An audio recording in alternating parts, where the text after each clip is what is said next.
Hello बच्चों। तो बच्चों आपको ध्यान होगा, है ना। देखो यार, आप पढ़ाई उड़ाई तो स्टार्ट कर दिया होगा आपने, है ना। और जेई जो है वो बिल्कुल आप कह लो कि रेगुलरिटी की चीज़ है यार, है ना। तो मैं सभी बच्चों से रिक्वेस्ट करूंगा यार, आप अपने दिमाग में ना 1 साल का पूरा प्लान बना लो कि हमें कैसे मेहनत करनी है, कैसे काम करना है ना। और इसका सिंपल सा तरीका है यार, आपको पता है, अगर देखो यार कोई भी काम होता है ना, वो ऐसा नहीं होता कि जो आप कर नहीं सकते, कर तो सकते हो, लेकिन वो काम करने के लिए आपको क्या करना होगा ना, ये क्वेश्चन आपके दिमाग में पूछना बहुत जरूरी है ना। तो अगर आप रेगुलर रेगुलर पढ़ाई कर रहे हो ना, रेगुलर अगर आप समय दे रहे हो, चीजों को, कॉन्सेप्ट को रिवाइज कर रहे हो, प्रॉपर टेस्ट दे रहे हो, तो मैं लिख कर दे सकता हूं बेटा कि आप जरूर जेई में सक्सेस कर सकते हो, या फिर नीट एस्पिरेंट नीट में सक्सेस कर सकते हैं। लेकिन वही है, रेगुलर रहना बहुत ही ज्यादा जरूरी है ना। तो खैर चलिए, अगर मैं बात करूं तो आज लास्ट क्लास में हमने स्टार्ट किया था कंसंट्रेशन ऑफ सॉल्यूशन, है ना। तो कंसंट्रेशन ऑफ सॉल्यूशन में हमने देखा था यार सॉल्यूशन क्या होता है और फिर उसका कंसंट्रेशन का मतलब क्या है, ये दोनों चीजें हमने देखी थी, है ना। अब उसमें हमने परसेंटेज बाय मास और परसेंटेज मास बाय वॉल्यूम हमने देखा था, और आज हमें स्टार्ट करना था मोल फ्रैक्शन। तो चलिए मोल फ्रैक्शन को स्टार्ट करते हैं। और मैंने एक चीज तो आपके दिमाग में बैठा दिया है यार, कि कोई भी सॉल्यूशन का कंसंट्रेशन का सिंपल मतलब होता है कि सोल्यूट का amount with respect to amount of solvent या सॉल्यूशन, यानी किसी भी सॉल्यूशन के अंदर सोल्यूट का अमाउंट सॉल्वेंट या सॉल्यूशन के रिस्पेक्ट में कितना है, इसी को हम कहते हैं कंसंट्रेशन ऑफ सॉल्यूशन। यही रीजन है कि अगर किसी सॉल्यूशन का कंसंट्रेशन ज्यादा है, मतलब सोल्यूट का रिलेटिव अमाउंट ज्यादा है। अगर कोई डाइल्यूटेड सॉल्यूशन है, डाइल्यूटेड सॉल्यूशन का मतलब हुआ कि उसमें सोल्यूट का अमाउंट जो होगा वो रिलेटिवली हमारा कम होगा, सिंपल सा इतना मतलब है। तो चलिए हम लोग स्टार्ट करते हैं यार। हम लोग आते हैं मोल फ्रैक्शन पे, है ना। मोल फ्रैक्शन जो होता है इसको हम x से डिनोट करते हैं। मोल फ्रैक्शन को किससे डिनोट करते हैं यार? मोल फ्रैक्शन को हम x से डिनोट करते हैं। अब आते हैं, पहला तो हमारा एक टर्म है फ्रैक्शन। तो इस फ्रैक्शन को समझते हैं। फ्रैक्शन का मतलब क्या होता है? फ्रैक्शन का सिंपल मतलब होता है आउट ऑफ वन। अगर हमारा टोटल वैल्यू 1 है तो 1 वैल्यू में किसी चीज का वैल्यू कितना है, इसी को हम फ्रैक्शन कहते हैं। यहां पे टर्म का नाम है मोल फ्रैक्शन, मतलब एक मोल में कितना मोल। अगर हमारा सॉल्यूशन का टोटल मोल 1 है तो उसमें किसी एक कंपोनेंट का मोल कितना है, इसी को हम कहते हैं मोल फ्रैक्शन। जैसे मैं आपको एग्जांपल ले लूं, अगर मान लो हमने एक कंटेनर लिया, इसमें 3 कंपोनेंट हैं, ए है, बी है, सी है। अगर ए का मोल दिया गया है Na, बी का मोल दिया गया है Nb और सी का मोल दिया गया है Nc, तो इस केस में हम मोल फ्रैक्शन कैसे निकालेंगे इसको जरा हम देखते हैं। तो सिंपल ये क्या है, मोल fraction of any component, mole fraction of any component is defined as, any component is defined as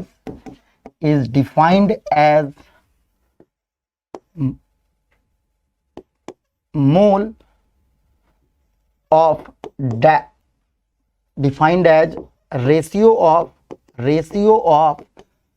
mole of the component and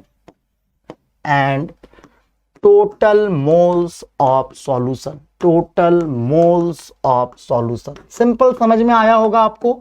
अगर मुझे किसी भी कंपोनेंट का मोल फ्रैक्शन निकालना है तो उसका मोल फ्रैक्शन डिफाइन कैसे होता है? उसका मोल फ्रैक्शन डिफाइंड होता है कि उस कंपोनेंट का मोल और टोटल मोल्स ऑफ सॉल्यूशन जो होता है उसके रेशियो को हम मोल फ्रैक्शन कहते हैं। जैसे फॉर एग्जांपल, अगर मुझे इस सॉल्यूशन में मान लो कंपोनेंट ए का मोल फ्रैक्शन निकालना है, तो हम क्या कहेंगे? कंपोनेंट ए का मोल फ्रैक्शन जो होगा वो होगा ए का मोल बाई टोटल मोल। अगर मान लो हमें अगर कंपोनेंट बी का मोल फ्रैक्शन निकालना है तो आप देख सकते हो बी का मोल फ्रैक्शन क्या होगा, कंपोनेंट बी का मोल बाई टोटल मोल, है ना। सिमिलरली अगर मैं बात करूं, अगर आपको कंपोनेंट C का मोल निकालना है तो C का मोल क्या होगा, C का mole by mole fraction of C क्या होगा, C का mole by total moles of solution, है ना। तो ये हमारा किसी भी सॉल्यूशन में अगर किसी भी एक कंपोनेंट का मोल फ्रैक्शन निकालना है, उसका सिंपल मतलब हुआ कि उसका रेशियो, किसका रेशियो, तो उस कंपोनेंट का मोल बाय टोटल मोल। अब जैसे अगर मैं बात करूं तो इस सॉल्यूशन के अंदर टोटल मोल क्या होगा, तो A है, B है और C है, तो तीनों के मोल को अगर हम ऐड कर दें तो ये हमारा क्या हो जाएगा, ये हमारा हो जाएगा total moles of solution. Clear है। टोटल मोल्स ऑफ सॉल्यूशन क्या होगा, तो अगर एक सॉल्यूशन में 3 कंपोनेंट है, A है, B है और C है, तो A के मोल, B के मोल और C के मोल को अगर हम ऐड कर दें तो हमारा निकल जाएगा टोटल मोल्स ऑफ सॉल्यूशन। अब यहां पे देखो, अगर मैं तीनों को ऐड करता हूं, यहां पे ध्यान देना, अगर मैं कैलकुलेट करने की कोशिश करता हूं किसका, अगर मैं कैलकुलेट करने की कोशिश करता हूं mole fraction of A plus mole fraction of B plus mole fraction of C, तो ये क्या होगा, A का mole by total mole, mole fraction of A होगा, मोल फ्रैक्शन ऑफ B क्या होगा, B का मोल बाई टोटल मोल, और C का मोल फ्रैक्शन क्या होगा, C का मोल बाई टोटल मोल। तो आप यहां देख सकते हो मोल fraction of A plus mole fraction of B plus mole fraction of C क्या होगा, A का मोल प्लस B का मोल प्लस C का मोल बाई टोटल मोल, यही होगा। देखो यहां पे हम एलसीएम लेंगे तो ये टोटल मोल यही आएगा। अब टोटल मोल है A का मोल प्लस B का मोल प्लस C का मोल, तो ये रेशियो 1 हो जाएगा, यानी मोल फ्रैक्शन का जो सम होता है वो हमारा 1 के बराबर होता है। और ये बराबर क्यों हुआ, क्योंकि आप समझ सकते हो मोल फ्रैक्शन हमें यही बताता है कि एक में कितना मोल, तो एक में कितना मोल, तो ऑब्वियस है एक में A का मोल है मान लो XA, एक मोल में B का मोल है XB, एक मोल में C का मोल है XC, क्योंकि मोल फ्रैक्शन एक मोल में बताता है उसका वैल्यू। तो अगर एक मोल में A का मोल XA है, B का मोल XB है, C का मोल XC है, तो ऑब्वियस है तीनों का मोल फ्रैक्शन का सम जो होगा वो 1 के बराबर होगा। ये हो गई हमारी मोल फ्रैक्शन से रिलेटेड थ्योरी। अब इससे रिलेटेड हम क्वेश्चन की बात करें तो देखें उसका क्वेश्चन क्या हो सकता है ना। चलिए क्वेश्चन को हम लोग देखते हैं। जैसे मान लो एक कंटेनर हमें दिया गया है यार, ये कंटेनर दिया गया है, इसमें 3 कंपोनेंट है, मान लो हाइड्रोजन है, नाइट्रोजन है और आर्गन है ना। अगर मान लो इस सॉल्यूशन में, इस मिक्सचर में हाइड्रोजन का मास आपको दिया गया है 10 ग्राम, नाइट्रोजन का जो मोल है वो 3 मोल्स है, और आर्गन का मास हमें 80 ग्राम दिया गया है। और अगर आपसे कहा जाए कि भाई मोल फ्रैक्शन ऑफ हाइड्रोजन क्या होगा, मोल फ्रैक्शन ऑफ नाइट्रोजन क्या होगा और मोल फ्रैक्शन ऑफ आर्गन क्या होगा, अगर ये आपसे कहा जा रहा तो कैसे आप चीजों को कैलकुलेट करोगे। तो सिंपल सी बात है यार, अगर हमें मोल फ्रैक्शन किसी का भी निकालना है, मान लो हमें हाइड्रोजन का मोल फ्रैक्शन निकालना है, कैसे निकालेंगे, तो हम हाइड्रोजन के मोल को टोटल मोल से डिवाइड करेंगे। तो उसके लिए आपको हाइड्रोजन का मोल चाहिए और टोटल मोल चाहिए। तो चलिए हम लोग निकालते हैं। हाइड्रोजन का मास दिया गया है बेटा, तो मोल कॉन्सेप्ट में मैंने मास से मोल निकालना बताया हुआ है। मोल क्या होता है, mass by molar mass. Hydrogen का मास 10 दिया हुआ है और हाइड्रोजन का मोलर मास 2 ग्राम पर मोल। तो आप देख सकते हो हाइड्रोजन का मोल कितना आ गया, हाइड्रोजन का मोल आ गया 5 मोल्स। नाइट्रोजन का मोल तो ऑलरेडी दिया गया है, अब हम आर्गन का मोल निकाल लेते हैं। मोल ऑफ आर्गन क्या होगा, तो mass of argon by molar mass of argon. Argon का मास 80 है और मोलर मास होता है 40 ग्राम पर मोल, तो आर्गन का मोल आ जाएगा 2 मोल्स। तो आप देख सकते हो टोटल मोल्स ऑफ मिक्सचर क्या होगा, mole of hydrogen plus mole of nitrogen plus mole of argon. Hydrogen का मोल है 5, नाइट्रोजन का मोल है 3 और आर्गन का मोल है 2। तो आप देख सकते हो टोटल मोल्स ऑफ मिक्सचर जो होगा वो हमारा 10 हो जाएगा, है ना। अब चलिए टोटल मोल जैसे ही निकल गया तो क्या हम सभी कंपोनेंट का मोल फ्रैक्शन निकाल सकते हैं। मोल फ्रैक्शन ऑफ हाइड्रोजन क्या होगा, हाइड्रोजन का मोल बाई टोटल मोल, यही तो होता है मोल फ्रैक्शन। अब हाइड्रोजन का मोल हमने कैलकुलेट किया 5 है, टोटल मोल हमारा 10 है, तो मोल फ्रैक्शन जो होगा वो 0.5 हो जाएगा। सिमिलरली अगर हमें नाइट्रोजन का मोल फ्रैक्शन निकालना है तो मोल of nitrogen bye total mole, nitrogen का जो मोल है वो हमारा 3 है, टोटल मोल 10 है, मोल फ्रैक्शन हमारा 0.3 हो जाएगा। सिमिलरली अगर मैं बात करूं तो मोल फ्रैक्शन ऑफ आर्गन क्या होगा, ये होगा mole of argon by total mole. Argon का मोल आप देख सकते हो 2 है, टोटल मोल 10 है, वैल्यू आ गया 0.2। और पिछली कॉन्सेप्ट जो हमने बताया था कि मोल फ्रैक्शन बताता है एक मोल में कितना मोल है, किसी भी कंपोनेंट का मोल फ्रैक्शन क्या बताता है कि अगर मिक्सचर या सॉल्यूशन हमारा टोटल मोल 1 है तो उसमें उस कंपोनेंट का मोल कितना है। तो आप देख सकते हो सबको आप ऐड करके देख लो, ये 1 आ रहा। तो एक मिक्सचर में, एक सॉल्यूशन में अगर जितने भी कंपोनेंट होंगे सबका मोल फ्रैक्शन का जो सम होगा वो हमेशा कितना होगा, वो हमेशा 1 के बराबर होगा। ये बात आपको ध्यान में रखनी है। चलिए अगले क्वेश्चन की तरफ बढ़ते हैं यार। नेक्स्ट क्वेश्चन, मान लो हमें कुछ ऐसा दिया गया है, C2H5OH is mixed with water to form a solution. If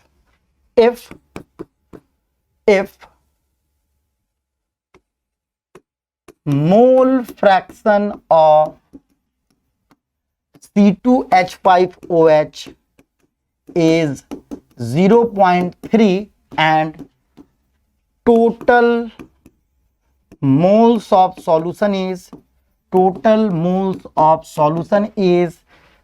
20, then find the mole fraction of water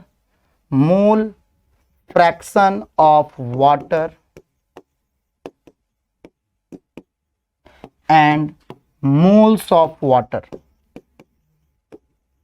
देखो यार सिंपल एक क्वेश्चन हमने दे दिया आपको कि मान लो दो कंपोनेंट को हमने मिक्स किया, एक मिक्सचर बन गया और इस मिक्सचर में आपको C2H5OH का मोल फ्रैक्शन दिया गया है 0.3, साथ में टोटल मोल्स ऑफ सॉल्यूशन दिया गया है। तो कह रहा कि वाटर का मोल फ्रैक्शन क्या होगा और वाटर का मोल क्या होगा। बड़ा ही सिंपल क्वेश्चन है यार। आपको पता है किसी भी सॉल्यूशन में जितने भी कंपोनेंट होते हैं उसका मोल फ्रैक्शन का सम 1 होता है। इस सॉल्यूशन में दो कंपोनेंट है, इथानॉल है और वाटर है, तो दोनों का मोल फ्रैक्शन का जो सम होगा वो 1 के बराबर होगा। अब ध्यान दो, इथानॉल का मोल फ्रैक्शन 0.3 है, तो आप देख सकते हो वाटर का जो मोल फ्रैक्शन है वो हमारा 0.7 आ जाएगा। वाटर का मोल फ्रैक्शन 0.7 आ गया, आपका मोल फ्रैक्शन ऑफ वाटर निकल गया।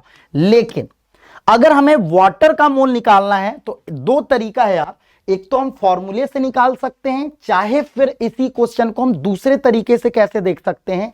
मोल फ्रैक्शन बताता है एक मोल में कितना, तो एक मोल अगर सॉल्यूशन है तो उसमें वाटर का मोल 0.7 है, तो अगर टोटल मोल्स ऑफ सॉल्यूशन 20 होगा तो वाटर का मोल कितना होगा, 20 इंटू 0.7 यानी 14 मोल। या उसी को हम फॉर्मूला से भी कर सकते हैं, मोल फ्रैक्शन ऑफ वाटर क्या होगा, mole of water bye total मोल। आपने क्वेश्चन में मोल फ्रैक्शन वाटर का निकाल लिया है 0.7, टोटल मोल हमें दिया गया है कितना 20, तो आप देख लो वाटर का जो मोल होगा वो हमारा कितना होगा 0.7 इंटू 20, जो कि आ जाएगा कितना हमारा 14 मोल्स। तो इस तरह से हम मोल फ्रैक्शन को कैलकुलेट कर सकते हैं। मोल फ्रैक्शन जो कंसंट्रेशन ऑफ सॉल्यूशन का जो टर्म है ये बड़ा आसान है, क्योंकि मोल फ्रैक्शन किसी भी कंपोनेंट का निकालना है उसका मतलब उसका मोल और टोटल मोल का जो रेशियो होता है इसी को हम मोल फ्रैक्शन कहते हैं। और मोल फ्रैक्शन के लिए मोल निकालना है, आपने मोल कॉन्सेप्ट में मास से मोल निकालना सीखा है, नंबर से मोल निकालना सीखा है, और अगर कोई गैस होगा तो आप गैस से भी आपने मोल निकालना सीखा हुआ है ना। तो इस तरह से हम मोल फ्रैक्शन के क्वेश्चन को क्या कर सकते हैं यार, कैलकुलेट कर सकते हैं। तो ये आपका मोल फ्रैक्शन के रिगार्डिंग कॉन्सेप्ट है और उससे रिलेटेड हमारा क्वेश्चन है। जैसा आपको मैंने पहले भी क्वेश्चन की क्लासेस कराई थी, वैसे ही जैसे ही कंसंट्रेशन ऑफ सॉल्यूशन खत्म होगा फिर आपका एक क्वेश्चन क्लासेस होंगी। नेक्स्ट टर्म हमारा होगा that is molality. Next term क्या होगा? मोलैलिटी। अब ध्यान दोगे, मोलैलिटी सबसे पहले होता क्या है? जैसे मैंने बताया कोई भी कंसंट्रेशन ऑफ सॉल्यूशन है बेटा, वो क्या बताता है? उस सॉल्यूट का amount with respect to amount of solvent या सॉल्यूशन।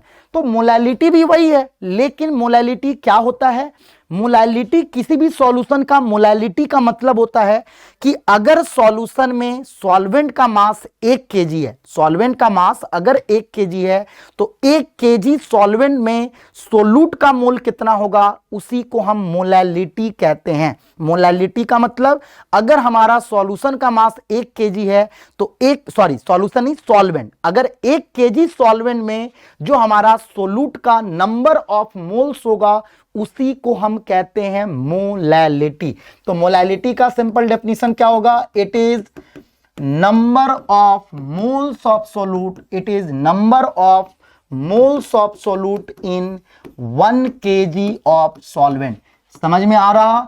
1 केजी सॉल्वेंट के रेस्पेक्ट में, 1 केजी सॉल्वेंट के रेस्पेक्ट में सोल्यूट का जो नंबर ऑफ मोल्स होगा उसी को हम कहते हैं मोलैलिटी। और इसी के अकॉर्डिंग अगर हम फॉर्मूले की बात करें तो इसका मोलैलिटी का फॉर्मूला क्या होगा? मोलैलिटी को हम स्मॉल m से डिनोट करते हैं। मोलैलिटी का फॉर्मूला होगा moles of solute divided by mass of solvent in KG. जैसा कि आपने डेफिनेशन ऑलरेडी देख चुका कि मोलैलिटी बेटा होता क्या है? तो एक अगर किसी सॉल्यूशन में सॉल्वेंट का मास अगर 1 केजी है तो 1 केजी सॉल्वेंट के मास के रेस्पेक्ट में सोल्यूट का जो नंबर ऑफ मोल्स होगा उसी को हम मोलैलिटी कहते हैं। तो मोलैलिटी हमारा सिंपल क्या है? तो number of moles of solute है इन 1 केजी ऑफ सॉल्वेंट। अब यहां पे ध्यान दो, यूनिट, अगर मैं यूनिट की बात करूं तो आप देख सकते हो मोल और मास का रेशियो है तो इसका यूनिट होता है मोल पर केजी, और इसी को हम मोलैलिटी को स्मॉल m से भी डिनोट करते हैं। साथ में एक और पॉइंट आपको ध्यान में क्या रखना है, अगर आपको दिया गया है 2 मोलल सॉल्यूशन, इसका मतलब सॉल्यूशन की मोलैलिटी कितनी है? सॉल्यूशन की मोलैलिटी 2 है ना? तो मोलल का मतलब वो आपको मोलैलिटी दिया गया है। मोलल का मतलब मोलैलिटी, मोलैलिटी का मतलब क्या है? सिंपल सी बात है, अगर मान लो मैं कुछ भी देता हूं यार, अगर मैं देता हूं एग्जांपल ले लो, अगर मैं देता हूं मान लो मोलैलिटी ऑफ सॉल्यूशन अगर हमारा 3.5 m है तो इसका क्या मतलब हुआ? इसका सिंपल मतलब है यार कि if mass of solvent, if mass of solvent हमारा 1 केजी है तो 1 केजी सॉल्वेंट के मास के रेस्पेक्ट में सोल्यूट का जो नंबर ऑफ मोल्स होता है उसी को मोलैलिटी कहते हैं। तो अगर मोलैलिटी 3.5 है इसका यही मतलब है कि सॉल्वेंट अगर 1 केजी होगा तो number of moles of solute जो होगा ये हमारा 3.5 होगा। आ रहा समझ में? क्या आप चीजों को समझ पा रहे हो? सिमिलरली अगर मान लो मैंने कोई सॉल्यूशन दिया हुआ है यार, मान लो कोई भी सॉल्यूशन है, HCl प्लस वाटर का एक सॉल्यूशन है और इस सॉल्यूशन की आपको मोलैलिटी दिया गया है, मान लो मोलैलिटी हमें दिया गया है 10। तो इसका क्या मतलब हुआ? इसका यह मतलब हुआ कि if mass of water, water हमारा सॉल्वेंट है, if mass of water 1 KG होगा तो इसका मतलब हुआ देन मोल्स ऑफ HCl जो होगा वो हमारा क्या होगा? HCl का मोल 10 होगा। तो अगर आपको सॉल्यूशन का मोलैलिटी दिया गया है इसका मतलब आप क्या समझोगे?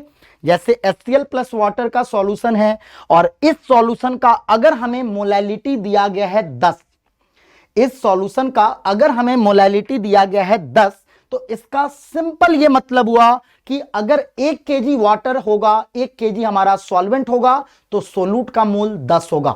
अगर मोलैलिटी 3.5 है, इसका मतलब हुआ अगर सॉल्वेंट का मास 1 केजी होगा तो सोलूट का जो नंबर ऑफ मोल्स होगा वो हमारा 3.5 होगा। क्या ये आप चीजों को समझ पा रहे हो, है ना? अब जैसे इन्हीं चीजों को मैं क्वेश्चन के थ्रू आपको और क्लैरिटी देने की कोशिश करूंगा। तो आप मोलैलिटी के रिगार्डिंग एक ही स्टेटमेंट याद रखोगे। मोलैलिटी का मतलब होता है अगर हमारा सॉल्वेंट का मास 1 केजी है तो 1 केजी सॉल्वेंट के रेस्पेक्ट में सोलूट का जो नंबर ऑफ मोल्स होता है उसी को हम क्या कहते हैं, उसी को हम मोलैलिटी कहते हैं। क्लियर है? चलिए आगे देखते हैं यार। अब इसको क्वेश्चन के फॉर्म में हम चीजों को समझने की कोशिश करते हैं। जैसे मान लो मैंने एक क्वेश्चन दिया है, क्या दिया है यार? सपोज दिया गया है 80 gram of NaOH is dissolved in water to make a 2-liter solution of density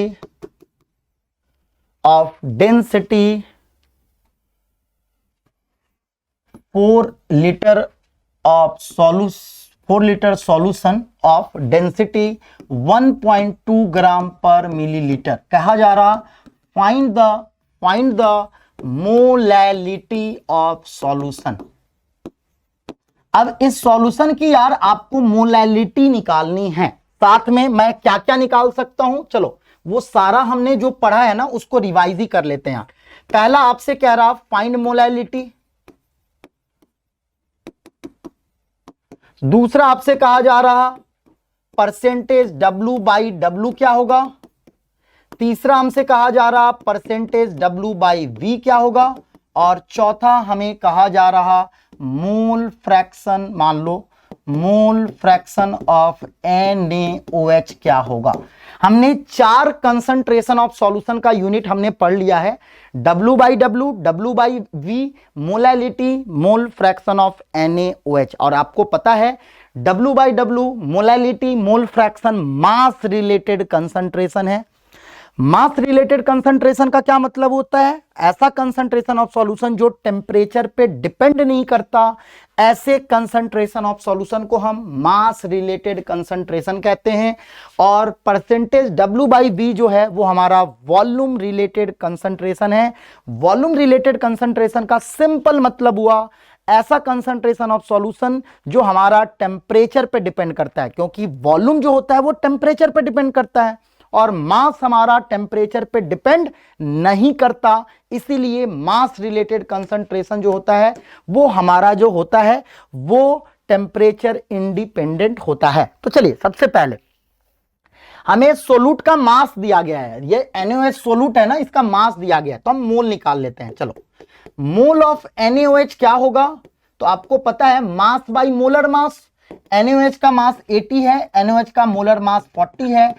हमारा मोल कितना आ जाएगा, ये हमारा मोल आ गया 2 मोल्स। अब चलिए अगर हमें सॉल्यूशन का वॉल्यूम और डेंसिटी दिया गया है तो क्या हम मास ऑफ सॉल्यूशन निकाल सकते हैं? मास ऑफ सॉल्यूशन क्या होगा, density of solution into volume of solution. Density हमारा 1.2 ग्राम पर मिलीलीटर है और 4 लीटर को अगर हम ml में चेंज करें तो ये हमारा 4000 ml होगा। आप देख सकते हो ये हमारा कितना आ जाएगा 4800 ग्राम। अब चलिए सॉल्यूशन का मास निकल गया, सोलूट का मास पता है, तो क्या हम मास ऑफ सॉल्वेंट निकाल सकते हैं? मास ऑफ सॉल्वेंट क्या होगा, mass of solution minus mass of सोलूट।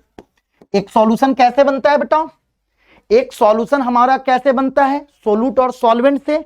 तो सोलूट का मास प्लस सॉल्वेंट के मास को हम मास ऑफ सॉल्यूशन कहते हैं। तो सॉल्वेंट का मास क्या होगा, सॉल्यूशन के मास में से हम सोलूट का मास यानी सॉल्यूशन का मास 48 ग्राम है और सोलूट का मास 80 ग्राम है, तो ये हमारा आ जाएगा 4720 ग्राम। ठीक है, अब चलिए इसी को हम ये भी लिख सकते हैं, मास ऑफ सॉल्वेंट को हम क्या लिख सकते हैं 4720 ग्राम जो है इसको हम लिख सकते हैं 472 kg।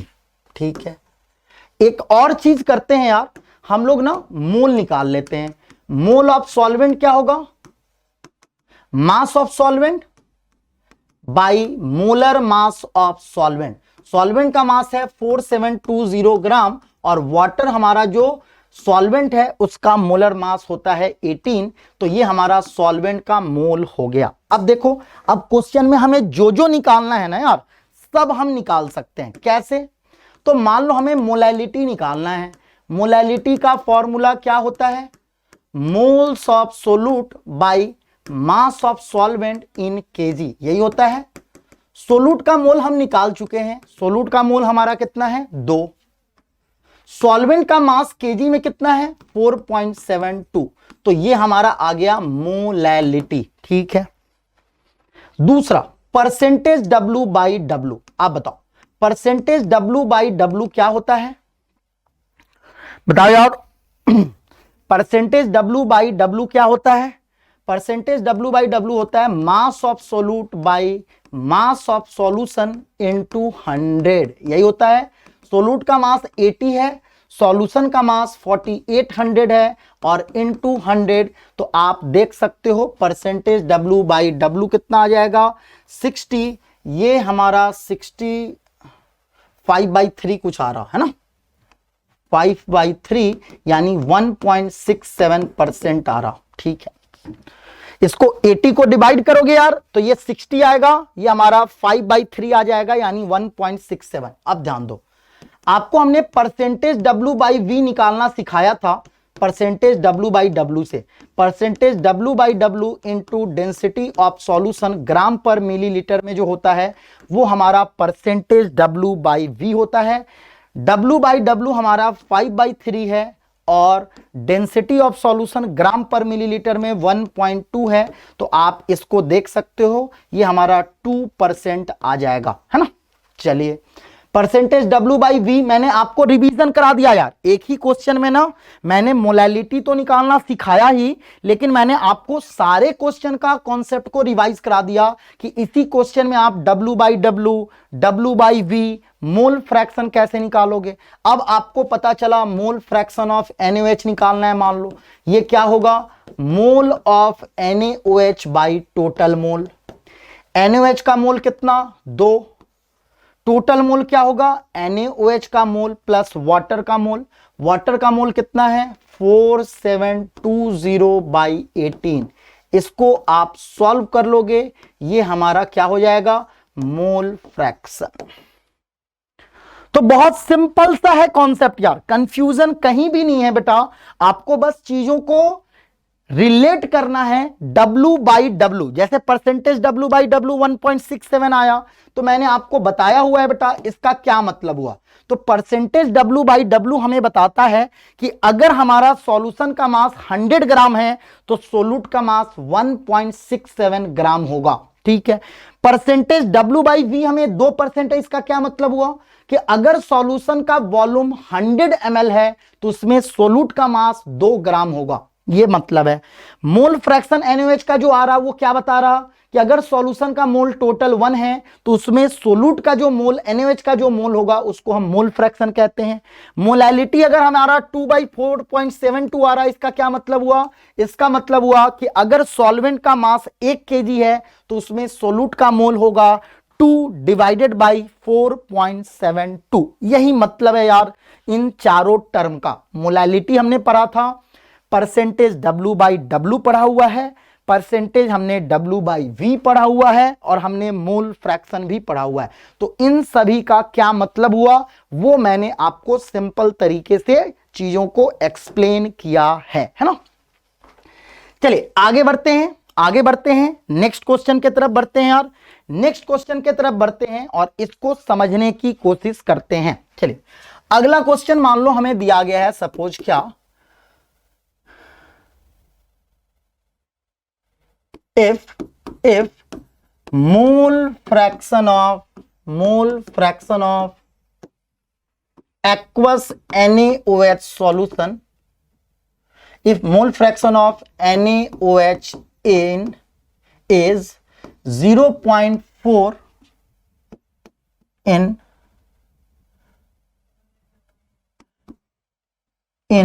aqueous NaOH solution.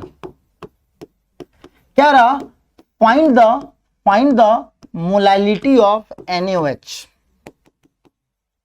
Find the molality of NaOH. अब देखो आपके क्वेश्चन में NaOH प्लस वाटर का एक सॉल्यूशन है जिसमें NaOH का मोल फ्रैक्शन दिया गया है और इसके बेसिस पे हमें क्या निकालना है? इसके बेसिस पे हमें निकालना है NaOH का मोलैलिटी। कैसे कैलकुलेट करोगे यार? सबसे पहले समझो, दो चीजें दी गई हैं। मोल फ्रैक्शन हमें NaOH का दिया गया है 0.4। हमें पता है मोल फ्रैक्शन का सम 1 होता है, इसका मतलब मोल फ्रैक्शन ऑफ वाटर हमारा 0.6 है ना? यही है। अब देखो इन दोनों का मोल फ्रैक्शन अगर हमें दिया गया है तो इसका क्या मतलब हुआ? सबसे पहले वो समझो। मोल fraction of NaOH plus mole fraction of water हमारा 1 होगा। NaOH का मोल फ्रैक्शन अगर 0.4 है तो मोल फ्रैक्शन ऑफ वाटर हमारा 0.4 होगा। अब ध्यान दो, मैंने बताया था मोल फ्रैक्शन हमें क्या बताता है? मोल फ्रैक्शन हमें बताता है बेटा कि अगर हमारा टोटल मोल्स ऑफ सॉल्यूशन 1 है तो उसमें NaOH का मोल 0.4 होगा और उसमें वाटर का जो मोल होगा वो हमारा 0.6 होगा। यही मतलब है। तो हम मान ही लेते हैं यार, मोल फ्रैक्शन हमें यही बताता तो है कि टोटल मोल्स अगर सॉल्यूशन का 1 है तो इसका मतलब हुआ कि NaOH का मोल 0.4 होगा और वाटर का मोल 0.6 होगा। हमें मोलैलिटी निकालना है तो हमें NaOH का मोल चाहिए और वाटर जो सॉल्वेंट है उसका मास चाहिए। मोलैलिटी कैसे निकलता है यार? NaOH का अगर हमें मोलैलिटी निकालना है तो सोलूट का mole by mass of solvent, तो हमें सोलूट का मोल चाहिए और सॉल्वेंट का मास चाहिए। तो अगर हम टोटल मोल्स ऑफ सॉल्यूशन को एज्यूम कर लें तो हमारा काम बन जाएगा। क्यों बन जाएगा? ले टोटल मोल्स हमारा 1 है तो आपको पता है अगर टोटल मोल 1 है तो मोल फ्रैक्शन ही मोल होता है। NaOH का मोल हो जाएगा 0.4 और वाटर का मोल हो जाएगा 0.6। मैंने क्यों बोला मोल फ्रैक्शन को टोटल मोल को 1 मान लो? क्योंकि जैसे ही हम टोटल मोल को 1 मानेंगे हमारा NaOH का मोल निकल गया और वाटर का मोल निकल गया। अब हमें वाटर के मोल से क्या हम वाटर का मास निकाल सकते हैं? मास ऑफ वाटर क्या होगा?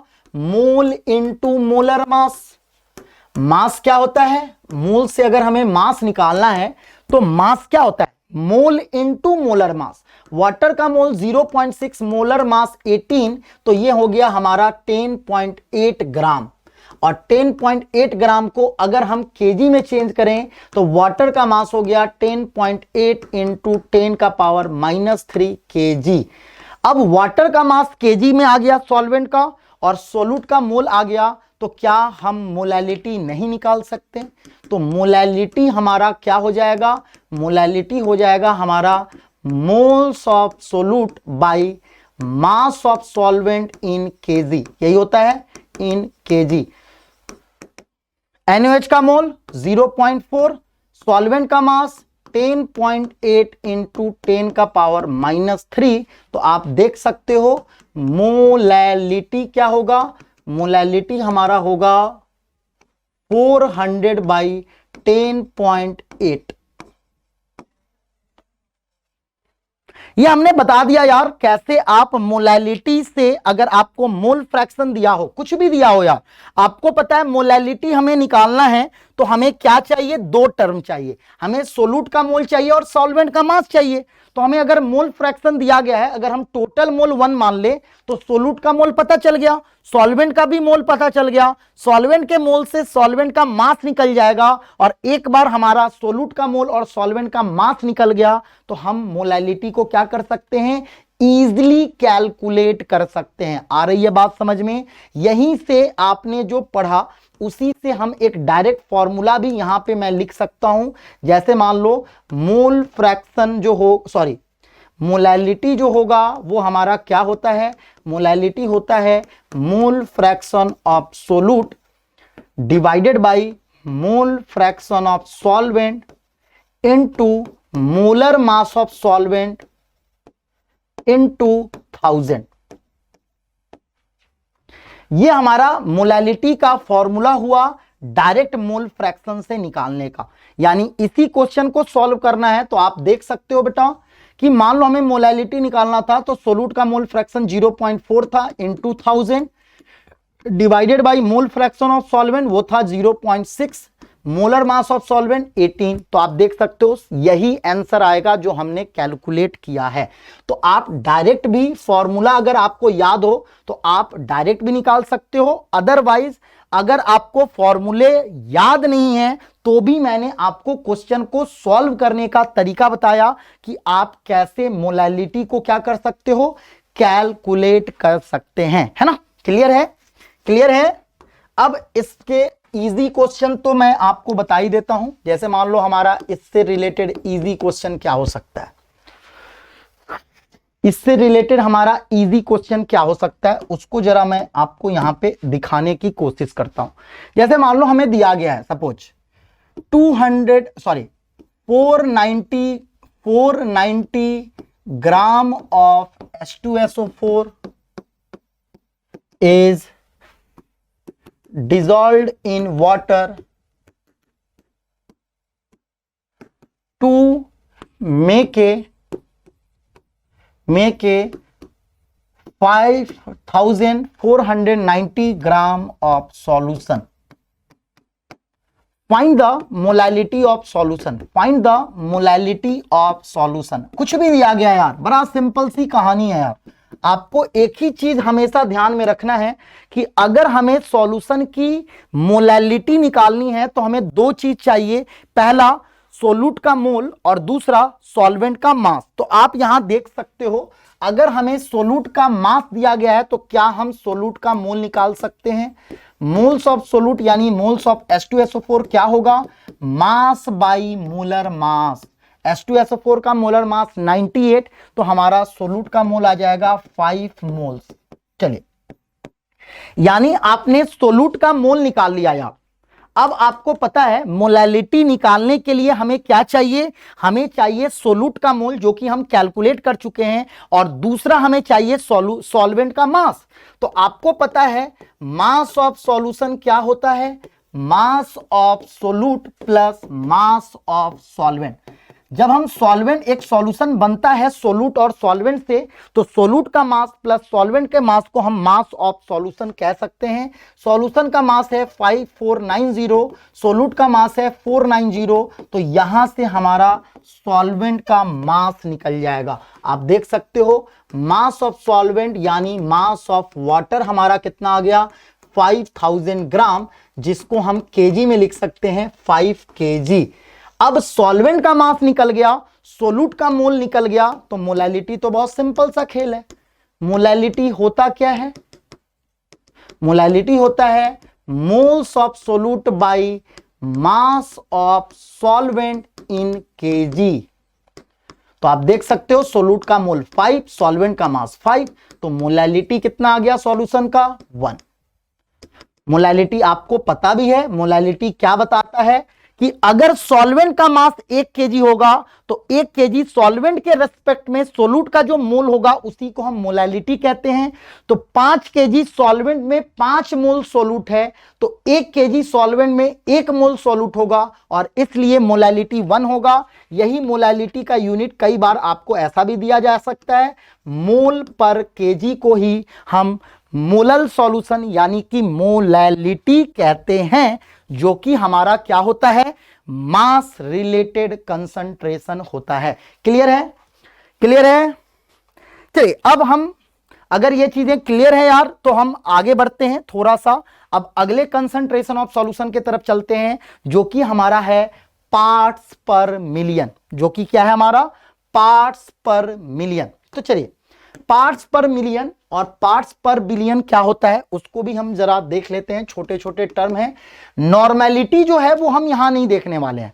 2-3 चीजें हम यहां नहीं देखेंगे जो हम रेडॉक्स में देखने वाले हैं। एक है हमारा नॉर्मेलिटी, दूसरा है वॉल्यूम स्ट्रेंथ ऑफ H2O2, वो भी रेडॉक्स का कॉन्सेप्ट है, और तीसरा परसेंटेज लेबलिंग ऑफ ओलियम। 3 तरह के कंसंट्रेशन ऑफ सॉल्यूशन जो है मैं आपको पहले ही बता दूं, ये हम रेडॉक्स रिएक्शन में देखने वाले हैं बेटा। पहला क्या है हमारा, नॉर्मेलिटी। दूसरा क्या है, volume strength of H2O2, volume strength of H2O2। और तीसरा हमारा क्या है, तो तीसरा हमारा होगा percentage labelling of oleum, percentage labelling of oleum. ये तीन तरह के कंसंट्रेशन ऑफ सॉल्यूशन जो है वो हम रेडॉक्स चैप्टर में देखेंगे, क्योंकि इसके लिए थोड़ा सा रेडॉक्स का कॉन्सेप्ट जरूरी है। तो यहां पे अब हम बस क्या देखने वाले हैं, हमने ऑलरेडी देख लिया है परसेंटेज वाला टर्म, मोलैलिटी, मोल फ्रैक्शन। हम क्या देखने वाले हैं, हम देखने वाले हैं पार्ट्स पर मिलियन, पार्ट्स पर बिलियन क्या होता है, मोलैरिटी क्या होता है, और हम देखने वाले हैं ग्राम पर लीटर क्या होता है। तो इन कॉन्सेप्ट को देखेंगे, लेकिन ये जो तीन कॉन्सेप्ट है बेटा वो आपको ध्यान रखना है कि ये चीजें हम कहां देखेंगे, रेडॉक्स में देखने वाले हैं, है ना। इसको हम कहां देखने वाले हैं, इसको हम रेडॉक्स चैप्टर में देखने वाले हैं। तो चलिए आगे बढ़ते हैं, आगे बढ़ते हैं। और अब चलिए आगे बढ़ते हुए हम पीपीएम यानी पार्ट्स पर मिलियन। देखो यार, मैं हर बार आपको एक ही चीज बताऊंगा बेटा कि अगर आपको कॉम्पिटिटिव एग्जाम यानी मेनली अगर मैं दो की बात करूं, क्योंकि हम उसी के लिए अभी कंटेंट जो बना रहे हैं, जेई एस्पिरेंट, जेई मेन के एस्पिरेंट हैं और जो नीट के एस्पिरेंट हैं, उनको मैं सिंपल कह दूं यार कि हमारे लिए बहुत जरूरी है ना बेटा बेसिक कॉन्सेप्ट को ध्यान रखना। क्योंकि क्वेश्चन आप देख सकते हो लास्ट के प्रीवियस ईयर के बहुत सारे क्वेश्चन देख सकते हो, बहुत अंदर जाकर डेप्थ में नहीं पूछा जाता, वो जेई एडवांस में पूछा जाता है। यहां पे अगर आपको बेसिक कॉन्सेप्ट पता है, आपने पीवाईक्यू कर लिया, आपने एनसीईआरटी पढ़ लिया, आपके रिजल्ट को कोई नहीं रोक सकता, ये मैं लिख कर दे सकता हूं बेटा। अगर आपने टोटली, अगर जिस बच्चे ने टोटली हमारे जो कंटेंट है उसको फॉलो कर लिया, क्वेश्चन को फॉलो कर लिया, पीवाईक्यू जो हम कराएंगे वो कर लिया, एनसीईआरटी अगर लाइन बाय लाइन आपने पढ़ लिया, तो ऐसा हो ही नहीं सकता कि आपका सिलेक्शन ना हो, है ना। तो उसके लिए बेटा आपको रिवीजन प्लान करते रहना है। मैं आपको रिवीजन करने का भी प्लान बताऊंगा। अभी हमारा फर्स्ट चैप्टर है यार, तो रिवीजन की बहुत दिक्कत नहीं आएगी, लेकिन जैसे ही हम 3-4 चैप्टर पढ़ लेंगे तो रिवीजन भी हमारे लिए एक समस्या होगा, और उस समस्या के लिए हम रिवीजन प्लान भी आपके लिए लेकर आएंगे। तो चलिए, पार्ट्स पर मिलियन, नाम से ही समझ में आ रहा होगा, पार्ट्स पर मिलियन, ये उसके लिए यूज करते हैं। जैसे आपने देखा होगा पॉल्यूशन वोल्यूशन, जो हमारे इन्वायरमेंट में पॉल्यूशन है, सीओ का लेवल, तो वो हमें पीपीएम में दिया जाता है ना। तो पीपीएम यूज कब करते हैं, ऐसे सॉल्यूशन के लिए जिसका कंसंट्रेशन बहुत लो होता है। लो कंसंट्रेशन ऑफ सॉल्यूशन के लिए हम जनरली यूज करते हैं पार्ट्स पर मिलियन। पर मिलियन का मतलब 1 मिलियन पार्ट अगर सॉल्यूशन का है, तो 1 मिलियन पार्ट्स ऑफ सॉल्यूशन में सोल्यूट कितना है, उसी को हम कहते हैं पार्ट्स पर मिलियन। तो सिंपल ये हमारा क्या है, it is number of parts, it is number of parts of solute in 1 million. 1 million जानते हो ना, 10 के पावर 6 को कहते हैं, इन 1 मिलियन पार्ट्स ऑफ सॉल्यूशन। तो पार्ट्स पर मिलियन क्या होता है, तो पार्ट्स पर मिलियन होता है कि 1 मिलियन पार्ट्स ऑफ सॉल्यूशन के रेस्पेक्ट में सोल्यूट का जो नंबर ऑफ पार्ट होता है उसी को हम पार्ट्स पर मिलियन कहते हैं। और इसका सिंपल फॉर्मूला क्या होगा, पीपीएम का फॉर्मूला होगा number of parts of solute divided by number of parts of solution into 10 का पावर 6। देखो ध्यान दो, परसेंटेज में हम 100 में देखते हैं ना बेटा, तो हम 100 से मल्टीप्लाई करते थे, लेकिन पार्ट्स पर मिलियन में हम क्या कर रहे हैं, 1 मिलियन पार्ट्स ऑफ सॉल्यूशन में देख रहे हैं। सिंपल सी बात है यार, मैंने मान लिया सॉल्यूशन का पार्ट कैपिटल W है, सोल्यूट है हमारा स्मॉल w, तो कैपिटल W सॉल्यूशन में, सोल्यूट है हमारा स्मॉल w, तो 1 अगर सॉल्यूशन होगा तो सोल्यूट कितना होगा, small w by capital W। और अगर हमारा सॉल्यूशन 1 मिलियन है तो उसमें सोल्यूट कितना होगा, small w by capital W into 10 का पावर 6। आपको फॉर्मूला डेफिनेशन क्या बताया गया, पार्ट्स पर मिलियन होता है 1 मिलियन पार्ट्स ऑफ सॉल्यूशन में सोल्यूट कितना है। तो कैपिटल डब्ल्यू में स्मॉल डब्ल्यू था, तो 1 मिलियन सॉल्यूशन में सोल्यूट कितना है, small W by capital W into 10 का power 6। Small W parts of solute, capital W parts of solution into 10 का पावर 6। तो आप देख सकते हो ये रेशियो है, तो ये तो यूनिट लेस होगा बेटा, लेकिन नोट में एक चीज लिख लेंगे, पीपीएम या ppm is used for low concentration of solution। Parts पर मिलियन को हम किसके लिए यूज करते हैं यार, पार्ट्स पर मिलियन को हम उस सॉल्यूशन के लिए यूज करते हैं जिसका कंसंट्रेशन बहुत ही लो होता है, तभी हम उसको 1 मिलियन सॉल्यूशन में सोल्यूट का अमाउंट देखते हैं। 1 मिलियन सॉल्यूशन के रेस्पेक्ट में हम सोल्यूट का अमाउंट देख रहे हैं, मतलब सोल्यूट इस सॉल्यूशन में बहुत कम होगा, है ना, बहुत कम होगा। और सोल्यूट जब बहुत कम होता है तो उसी को क्या कहते हैं हम लोग, लो कंसंट्रेशन ऑफ सॉल्यूशन। अब ध्यान दो, एक चीज मुझे यहां पे ध्यान देना, अगर मान लो नोट में दूसरा पॉइंट लिखोगे, अगर मास ऑफ सोल्यूट हमारा बहुत ही छोटा है मास ऑफ सॉल्वेंट के रेस्पेक्ट में, जो कि छोटा होना वाजिब है यार, लो कंसंट्रेशन ऑफ सॉल्यूशन है ना, तो अगर सॉल्यूशन का कंसंट्रेशन बहुत लो है, मतलब क्या हुआ, सोल्यूट का अमाउंट सॉल्वेंट के रेस्पेक्ट में बहुत छोटा होगा। तो आप मुझे बताओ, देन हमें पता है मास ऑफ सॉल्यूशन होता है mass of solute plus mass of solvent, और आपको पता है सोल्यूट का अमाउंट सॉल्वेंट के रेस्पेक्ट में बहुत छोटा है, तो क्या हम मास ऑफ सॉल्यूशन को लगभग अप्रोक्सीमेटली इक्वल टू क्या मास ऑफ सॉल्वेंट लिख सकते हैं कि नहीं लिख सकते हैं।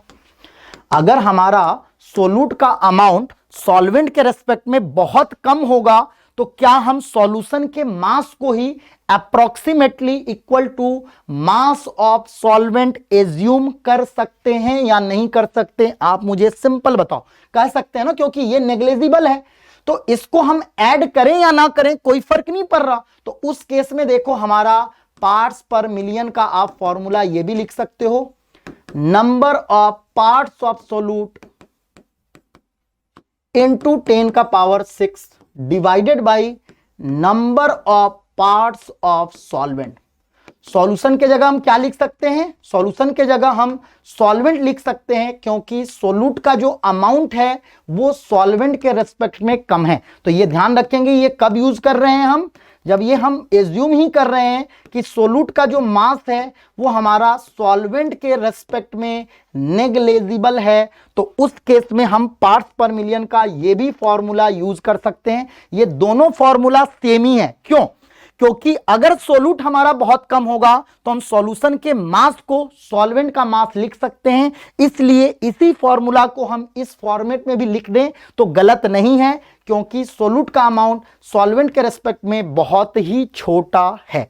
ये हो गई बात यार कॉन्सेप्ट की, पार्ट्स पर मिलियन के कॉन्सेप्ट क्या है, इसका मतलब क्या है, उससे रिलेटेड फॉर्मूला क्या बनेगा। अब हम आते हैं क्वेश्चन पे। जैसे मान लो हमारा क्वेश्चन क्या है, दिया गया है, मान लो 10 milligram of calcium carbonate is dissolved in water to make a 5 kg solution. Find the concentration of CaCO3 in ppm. आपको कहा जा रहा find the concentration of CaCO3 in ppm। अब पार्ट्स पर मिलियन में कैल्शियम कार्बोनेट का मान low concentration निकालना है। आपको पता है पार्ट्स पर मिलियन क्या होता है, ये होगा हमारा parts of solute mass of solute by mass of solution into 10 का पावर 6। अब चलो, सोल्यूट का मास 10 मिलीग्राम है, हमें पता है दोनों का यूनिट हमें सेम रखना होगा यार। तो अगर हमारा सोल्यूट को हम ग्राम में चेंज कर देते हैं, तो 10 मिलीग्राम को 10 इंटू 10 का पावर -3 ग्राम लिख सकते हैं। केजी को भी हम ग्राम में चेंज कर लेते हैं, तो केजी को जब ग्राम में चेंज करेंगे तो 10 का पावर 3 ग्राम हो जाएगा इंटू 10 का पावर 6। तो आप देख सकते हो कैल्शियम कार्बोनेट का पार्ट्स पर मिलियन कितना आ गया, कंसंट्रेशन ऑफ सॉल्यूशन 2 ppm आ गया। और ये 2 ppm हमें क्या बता रहा, ये 2 ppm हमें यही बता रहा कि अगर हमारा सॉल्यूशन का मास 1 मिलियन है तो उसमें सोलूट बस 2 होगा। 1 मिलियन, 1 मिलियन का मतलब 10 लाख, अगर 10 लाख ग्राम हमारा सॉल्यूशन है तो उसमें सोलूट बस 2 ग्राम होगा। 10 लाख ग्राम अगर सॉल्यूशन होगा तो उसमें सोलूट बस 2 ग्राम होगा। और इसीलिए मैं कह रहा हूं कि पार्ट्स पर मिलियन जो होता है बेटा वो हमारा लो कंसंट्रेशन ऑफ सॉल्यूशन के लिए यूज किया जाता है। अब जैसे मान लो इसमें दूसरा तरह का क्वेश्चन क्या हो सकता है, जैसे मान लो मैंने लिख दिया यार, कब सपोज क्या लिख दिया, मान लो मैंने लिख दिया 25 milligram of Na2CO3 is dissolved in 2.5 kg of water to make a solution, to make a solution। अब क्वेश्चन में मान लो कहा जा रहा find the concentration of solution in ppm, find the concentration of solution in ppm। अब देखो इसमें हम क्या यूज करेंगे, अब हम सॉल्यूशन नहीं यूज करके सॉल्वेंट करेंगे। क्यों? क्योंकि हमें सोलूट का मास दिया गया है यार और सॉल्वेंट का मास दिया गया है। सॉल्वेंट के मास के रिस्पेक्ट में सोलूट का मास नेग्लेजिबल है क्योंकि ये केजी में है, ये मिलीग्राम में है, समझ रहे हो ना, केजी और ये मिलीग्राम।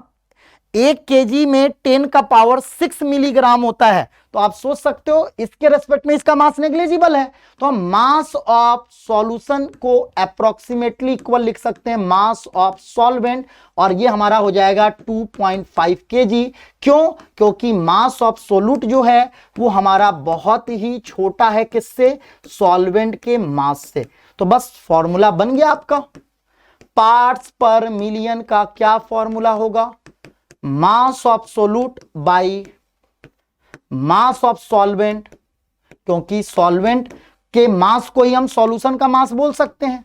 सोलूट का मास मिलीग्राम में है, उसको ग्राम में चेंज कर दो, 25 इंटू 10 का पावर -3 ग्राम इंटू 10 का पावर 6, केजी को ग्राम में चेंज कर दें तो 2.5 इंटू 10 का पावर 3, ये 10 का पावर 3 ऊपर जाएगा तो 10 का पावर -3, -3 -6 और ये 6 है, ये कैंसिल हो जाएगा। आप देख सकते हो हमारा पार्ट्स पर मिलियन कितना आ गया, 10 ppm। आप समझ सकते हो अगर हमारा कंसंट्रेशन ऑफ सॉल्यूशन 10 ppm आया, इसका मतलब क्या हुआ कि अगर हमारा सॉल्यूशन 1 मिलियन ग्राम है, 1 मिलियन मतलब 10 लाख ग्राम है, तो उसमें सोलूट का मास बस 10 ग्राम होगा, यानी 1 लाख ग्राम में 1 ग्राम सोलूट है। सोच सकते हो नेग्लिजिबल है या नहीं है। तो पार्ट्स पर मिलियन या पार्ट्स पर बिलियन जो है ये हमारा लो कंसंट्रेशन ऑफ सॉल्यूशन के लिए यूज किया जाता है। तो ये आपका पार्ट्स पर मिलियन से रिलेटेड हमारा कॉन्सेप्ट था। इसी कॉन्सेप्ट में मैं आपको एक बार कई जगह आपको दिया होगा PPB, पार्ट्स पर बिलियन। तो देखो पार्ट्स पर मिलियन और पार्ट्स पर बिलियन सेम है, बस अंतर क्या है, उसमें हम 1 मिलियन में देख रहे थे, यहां पे हम 1 बिलियन में देखेंगे। 1 बिलियन का मतलब 100 करोड़, 1 मिलियन का मतलब 10 लाख, 1 बिलियन का मतलब 100 करोड़। तो ये हमारा सिंपल वही कॉन्सेप्ट है, बस पर बिलियन हमें देखना है। मतलब पार्ट्स पर बिलियन का हम फॉर्मूला क्या लिख सकते हैं, डेफिनेशन हो जाएगा, it is number of parts of सोलूट, it is number of parts of सोलूट in 1 billion parts of solution. 1 billion solution के पार्ट में जो सोलूट का नंबर ऑफ पार्ट होगा दैट इज कॉल्ड पार्ट्स पर बिलियन। तो सेम फॉर्मूला है, हम क्या लिखेंगे, number of parts of सोलूट divided by number of parts of solution into 10 का पावर 9। 1 बिलियन का मतलब 10 का पावर 9, तो यहां पे हम 10 का पावर 9 से मल्टीप्लाई कर देंगे। 1 मिलियन का मतलब था 10 का पावर 6, तो हमने 10 के पावर 6 से मल्टीप्लाई कर दिया। 1 बिलियन का मतलब है 10 का पावर 9, तो यहां हमने किससे किया है, 10 के पावर 9 से हमने मल्टीप्लाई कर दिया है। जैसे मान लो सेम क्वेश्चन मैंने चेंज कर दिया, सपोज मैंने लिख दिया यार 25 ग्राम NaOH is dissolved in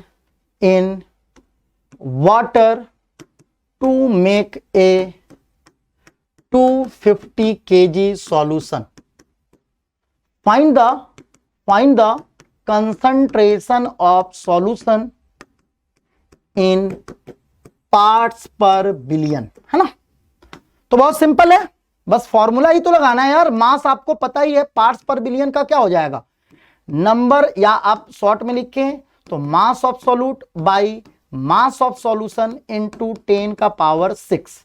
अब देखो 25 सॉल्यूट का मास 25 ग्राम है, सॉल्यूशन का मास केजी में है, तो इसको भी ग्राम में चेंज कर दो, 10 का पावर 3 ग्राम इंटू 10 का पावर 9 होगा। तो ये हमारा कितना आ जाएगा, ये हमारा आ जाएगा 10 का पावर 5 ppb। यानी 1 करोड़, अगर हमारा 1 करोड़ मास होगा अगर सॉल्यूशन का, तो उसमें सोल्यूट होगा 10,000। 10 का पावर 5 ppb का मतलब क्या हुआ, अगर हमारा सॉल्यूशन मान लो 1 करोड़ ग्राम होगा, सॉरी 1 करोड़ नहीं 100 करोड़ ग्राम होगा, तो 100 करोड़ ग्राम अगर हमारा सॉल्यूशन होगा तो उसमें सोल्यूट हमारा 10,000 होगा। बस यही मतलब है। एक लास्ट क्वेश्चन हम देखते हैं, इसके बाद मैं इस चैप्टर को आज की क्लास को यहीं पे रोकूंगा। तो यहां देखो, मान लो ऐसा दिया गया यार, मान लो 2 millimoles of Na2CO3 is dissolved in water to make a 10-liter solution of density 1.2 gram per milliliter. Find the concentration of solution in ppm and ppb। अब ये हमारा क्वेश्चन दिया गया है, इसमें आपको सॉल्यूशन का कंसंट्रेशन पार्ट्स पर मिलियन और पार्ट्स पर बिलियन दोनों में निकालना है। सपोज अब आपको पता है पार्ट्स पर मिलियन पार्ट्स पर बिलियन में के निकालने के लिए हमें सोल्यूट का मास चाहिए। तो सबसे पहले मान लो सोल्यूट का मिलीमोल दिया गया है। मिलीमोल का मतलब, मिली का मतलब क्या होता है 10 का पावर -3। इसका मतलब यहां पे ध्यान दो, हम क्या लिख सकते हैं 1 मिलीमोल्स जो होता है वो हमारा क्या होता है 10 का पावर -3 मोल्स होता है। क्यों? क्योंकि मिली का मतलब ही होता है यार 10 का पावर -3। मिली वर्ड का मतलब क्या होता है 10 का पावर -3। जैसे किलो वर्ड का मतलब क्या होता है 10 का पावर 3। जैसे 1 केजी है तो 1 किलो है, तो 1 किलो के जगह हम 10 का पावर 3 रखेंगे तो 1 केजी 1000 ग्राम के बराबर हो गया।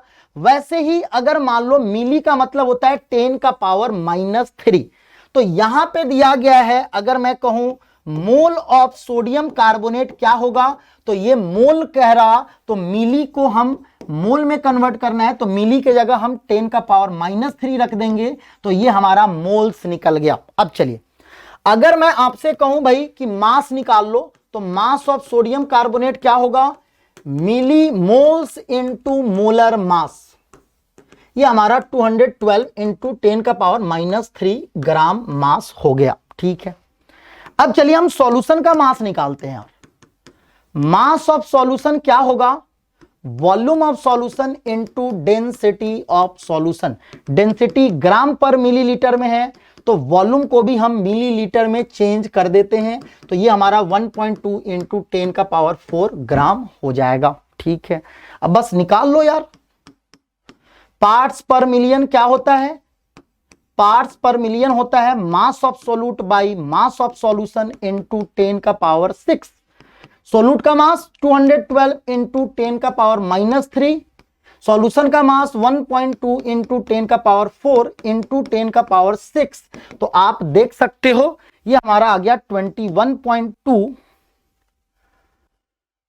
इंटू 1.2, यानी पीपीएम की वैल्यू जो होगी वो क्या आ जाएगी 192 है तो 7 80 मतलब 6 कुछ इतना आ जाएगा 17.66।